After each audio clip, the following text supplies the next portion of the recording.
Okay, we're back from the break, and again, I'm Dr. Michael Reiner, your host of this show, the Independent Doctors of Pahrump. And tonight we've kind of been on a little tirade about the government and how it's interfering in our lives with regard to controlled prescriptions. And the other part of that is if you do fill the controlled drug, such as an opioid or something along that line in the pharmacy, um, and you've been doing business, I know some patients will tell me about this.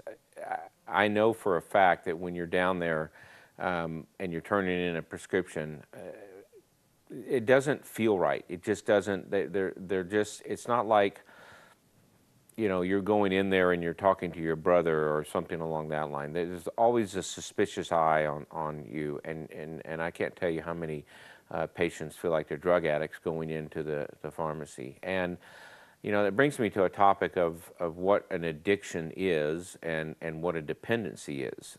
A dependency is you need this particular product in order to maintain a healthy life and or to maintain a level of functioning.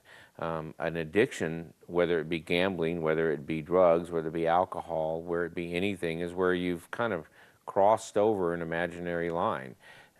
You basically have lost control with that particular issue, and you do what you do despite the negative consequences of the action. So therefore, an addiction is defined as doing something despite the negative consequences of the action.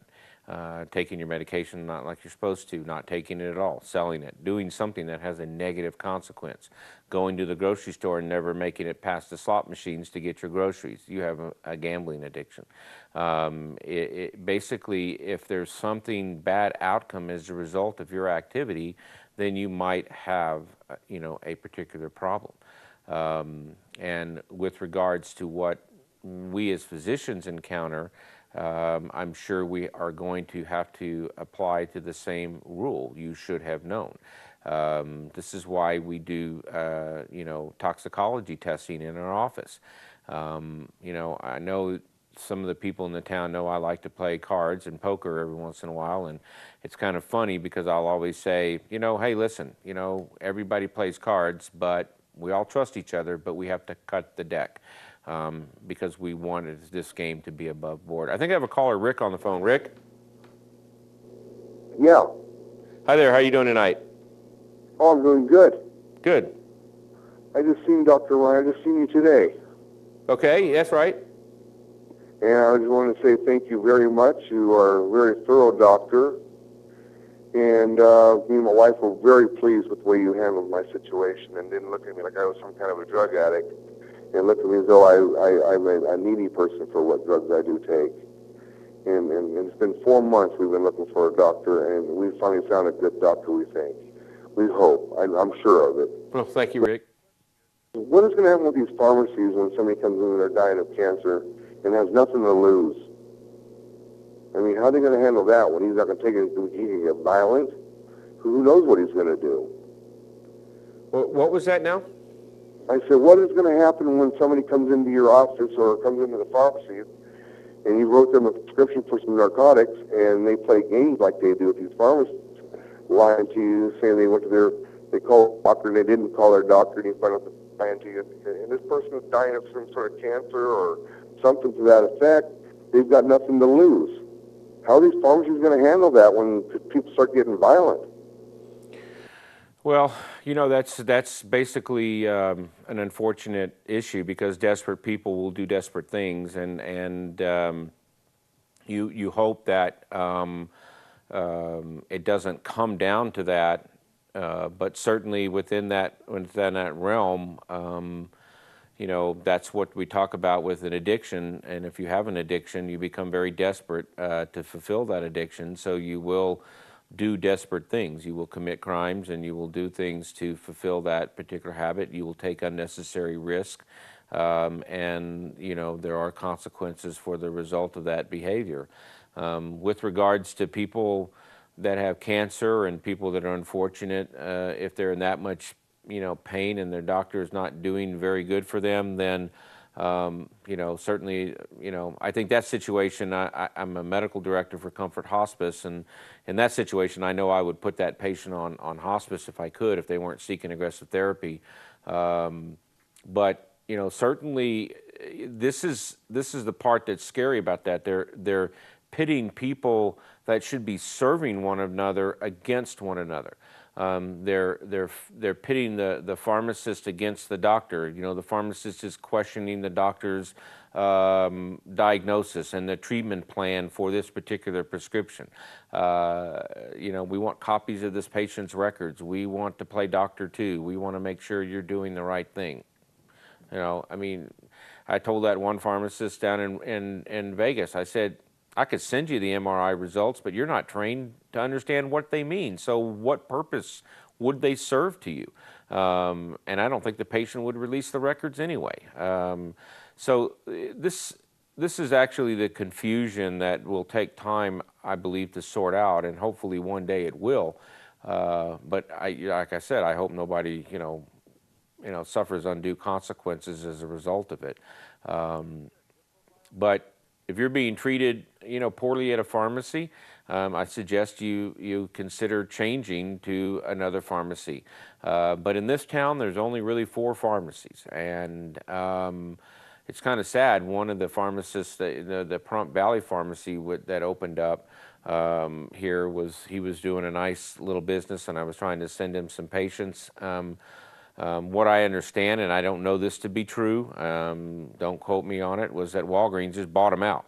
And they just didn't like the competition because they were losing a lot of business. So that's one thing that, big corporations do that I don't like either. They throw their money around in an attempt to buy up competition. So if that's not true, then, I'm wrong, but that's what I heard through the grapevine.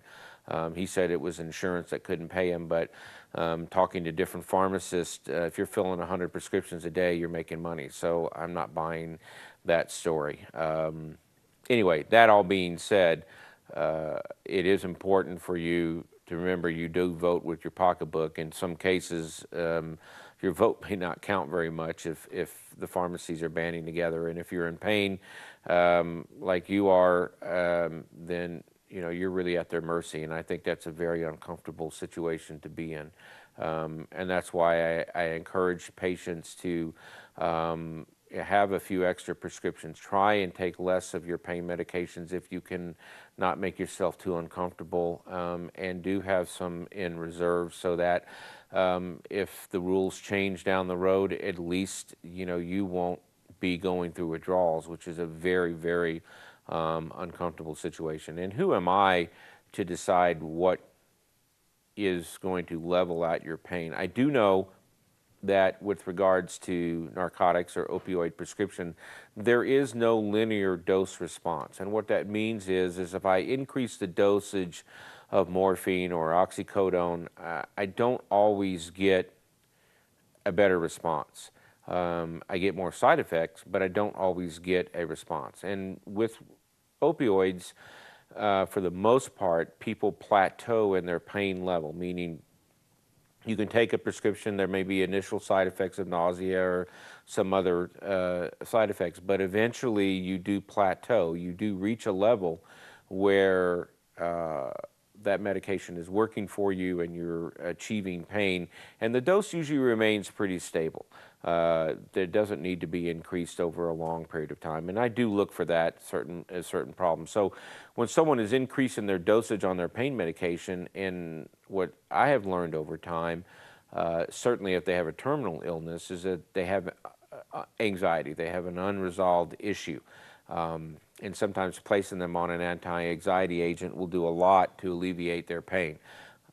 So I've learned that the hard way, but I've also learned it from other people in the business, especially in the hospice business. So once you reach a steady level in your pain medication, you can usually, find a comfortable level and usually on that dose for a long period of time.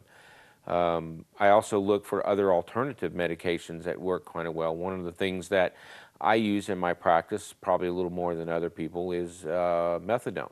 Methadone, of course, has that Norman and the Bates Motel kind of predisposition. What that means is Anthony Perkins, I don't know, for the older population, my age group, Psycho was one of the more interesting movies of its time. But that movie cast Anthony Perkins as the psycho at the Bates Motel, and it didn't matter what role he had after that, he was always Norman at the Bates Motel. Well, methadone was actually created in the 1930s, or actually later in the 40s or 30s when Hitler came to power. He wanted a medication that was an alternative to morphine. And they came up with Dolafine, which is the name the name of methadone. It's been here for years. It's a very, very effective opioid. It's a very long half-life, 12 hours. It's a very stable product. It's very inexpensive, and it works for almost all pain. See, one of the things that I try to explain to patients is that there's 3 different levels of pain that we have, and there are 3 types of pain. There's somatic pain, which is pain in your musculoskeletal system. That could be sprains, strains, arthritis, degenerative disc disease is the most common. And somatic pain is best treated with anti-inflammatory medications, that being nonsteroidals. But nonsteroidals can't be taken by every patient because of either gastrointestinal, high blood pressure, or kidneys issues, or allergy issues. So with that being said, that's the best cure for that, or Tylenol. And then there is basically neuropathic pain, and neuropathic pain is a nerve pain.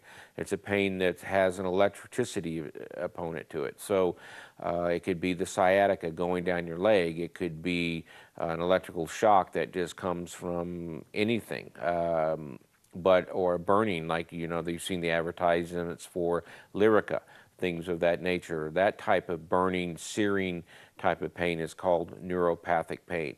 And that's best treated by medications that monitor in the CNS, and actually methadone. Methadone does very good for neuropathic pain. And then there's visceral pain. Visceral pain is it's your visceral, it's your organs. So if you have anything from in your mucosal membranes all the way down to your pelvic area, it would be a visceral organ, and that's treated with opioids. But what do? We treat degenerative disc disease with opioids. So it's out of its context. And with that, when I come back, we're going to go to break, and when I come back, I want to explain a little bit more about that. So again, thank you for tuning in tonight.